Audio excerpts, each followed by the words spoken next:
Nah, pemirsa, Mr. Tukul jalan-jalan dimanapun Anda berada dari dunia nyata maupun gaib di seluruh alam semesta yang indah ini. Nah, Pak, masih bersama Pak Slamet, Mr. I dan Mas Ayu ini. Nah, di mana letak pintu gerbangnya nih Pak Slamet? Sebelah sini Pak. Kurang lebih dari lokasi saya 3 meter. Benar, Mr. I? Ya, benar Mas Tukul. Ini adalah gerbangnya dari Rantam Sari. Nah, bentuknya seperti apa Mr. I atau Pak Slamet ini? Pintu gerbangnya. Pintu gerbangnya seperti ini, bulat ya. Bulat. Kayak oval ya, seperti pelangi gitu loh. Nah, Pak Slamet, latar belakang ini Rantam Sari itu sebetulnya dari mana Pak Slamet? Kalau latar belakangnya secara rincinya saya tidak tahu sekali. Cuman karena saya sering didatangi pada saat waktu saya mancing. Kalau Mr. I, gimana Mr. I? Kalau Rantam Sari secara figur manusianya, dia berasal memang dari Brebes. Umur 14 tahun, dia pindah ke Tegal gitu. Setelah pindah di Tegal karena dia putri bangsawan, dia sifatnya dermawan gitu Mas Tukul.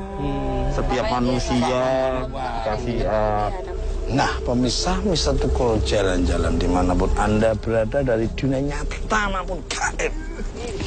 Saya pertama mengucapkan terima kasih untuk Misteri yang telah menyempatkan tiba-tiba datang sini. Pak Slamet, terima kasih. Silakan Misteri untuk memantau dari jarak jauh Misteri. Nah, seperti apa kondisi sana. Tapi sebelumnya kita mengucapkan terima kasih untuk Pak Slamet. Sama-sama. Terima kasih atas informasinya. Mudah-mudahan bermanfaat oleh pemirsa di seluruh alam semesta. Ini ditonton seluruh dunia. Salam hormat buat keluarga. Amin. Kalau ada tutur bahasa ya perilaku yang kurang berkenan kami mohon maaf. Ya, sebaliknya saya juga begitu. Terima kasih Pak Slamet. Ikuti terus Mr. Tukul jalan-jalan.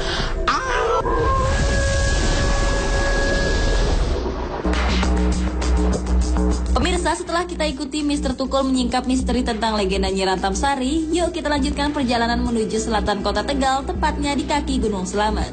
Berada di ketinggian 1.500 meter dari permukaan air laut, Citra Prima mencoba melawan dinginnya suhu udara yang mencapai 20 derajat Celcius. Kedatangan Citra bukan tanpa sebab. Ada sebuah tabir mistis di wilayah Tuwel, Kabupaten Tegal. Konon beberapa penampakan ular besar berwajah serigala kerap terlihat berjalan beriringan di sepanjang sungai Tuwel. Hal itulah penyebab jembatan desa ini menjadi lokasi yang sangat angker. Jembatan penghubung beberapa kecamatan itu memang berada tepat di atas sungai Tuwel. Bahkan beberapa bangunan baru di sepanjang sungai Tuwel seperti sengaja dikosongkan demi menghindari interaksi ekstrim dengan rombongan ular-ular gaib itu. Nah pemirsa, tabir misteri apa yang sebenarnya ada di wilayah berbukit ini? Pemirsa, malam ini suasananya udaranya benar-benar dingin sekali. Kayaknya saya perlu double lagi jaketnya. Dan yang pasti sekarang kita sedang berada di Desa Kemaron. Jadi daerah sekitar daerah Tuwel. Dan ini letaknya seperti lembah turun ke bawah dan tidak jauh dari sini ada jembatan. Salah satunya juga di wilayah jembatan sini sering terjadi penampakan. Dan juga ada orang yang pernah bunuh diri di lokasi tersebut. Nah, saya ingin mencari tahu apakah memang fenomena gaib di sini ada hubungannya dengan orang yang pernah mati bunuh diri atau karena makhluk astral yang memang banyak bercokol di sini.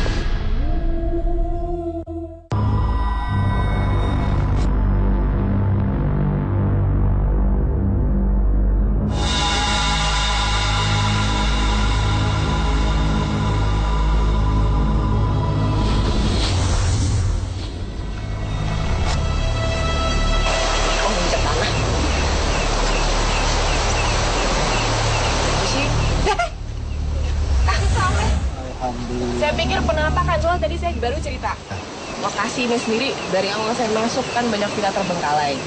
Dan katanya konon di jembatan ini sendiri juga banyak sekali kejadian supranatural ya.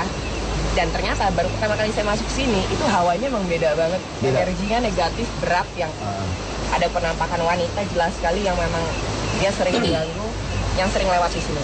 Tapi anehnya nih, kenapa kendaraan yang berhenti itu selalu yang isinya ganjil? 1, 3, benar. 5. Nih Mbak Cip, ketika Mbak Cip cerita, tadi saya arah dari sana. Itu bisa dibuktikan pemirsa, di situ ada mobil mogok. Dan saya tadi sempat bertanya, di situ penumpangnya 3. bawa semua dan diganggu. Saya bilang, kenapa Pak? Ini mogok Mas. Kenapa? Tadi ada sekitar lewat seperti perempuan.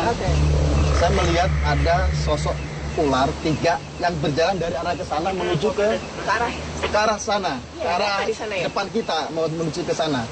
Sebenarnya saya penasaran di sana itu sebenarnya ada apa? Sama-sama arahnya pada ke sana semua. Iya, pada ke sana semua. Kayak berkumpul di satu titik.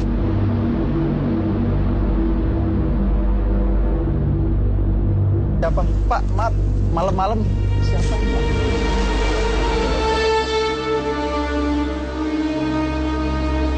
Malam-malam biasanya sering patroli gitu, Pak. Oh iya ya.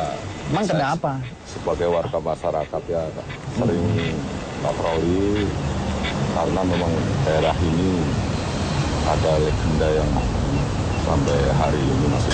Makanya saya penasaran Pak, sebenarnya tempat ini masih ada hubungannya sama yang mungkin sekitar 1 kilo ke arah sana ya, arah depan kita. Itu sebenarnya di sana itu ada apa? Oh iya iya iya. Jadi ini sekitar area 1 kilo itu memang dari dulunya itu banyak orang berdatangan. Ada yang mungkin berkepercayaan untuk mencari berkah, mencari selamat dan lain sebagainya. Nah itu di sana ada apa sih Pak? Kok semacam Bangunan seperti air pintu atau apa? air itu apa Itu maksudnya? pintu air yang pembangunan awal-awalnya itu saya nggak tahu sejarahnya. Cuma Belanda itu sekitar membuat secara resmi itu sekitar tahun 50-an. 50-an. Oh, habis merdeka ya. Dan itu bangunannya berdiri kokoh sampai sekarang. Sampai sekarang. Mungkin pemirsa di rumah, saya sendiri nih penasaran sebenarnya ada apa dengan pintu air itu ya. Itu dia sih. Boleh kita ke sana Pak? Oh boleh. Kita langsung ke sana aja ya. Ke sana aja. Maaf jalannya setapak. Nggak masalah. Berani? Justru harus itu. Ayo. Pak, bisa temenin? Pemirsa, kita akan menelusuri di apa? Pintu air. Yuk.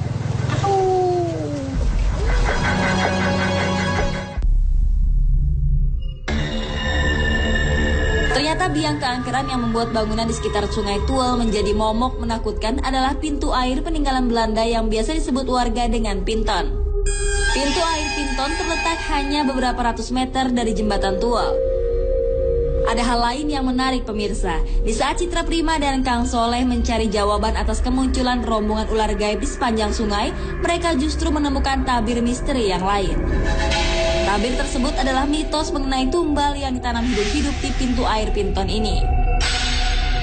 Tidak main-main, tumbal yang tertanam di area pintu air ini adalah sepasang pengantin yang baru saja melangsungkan pernikahan.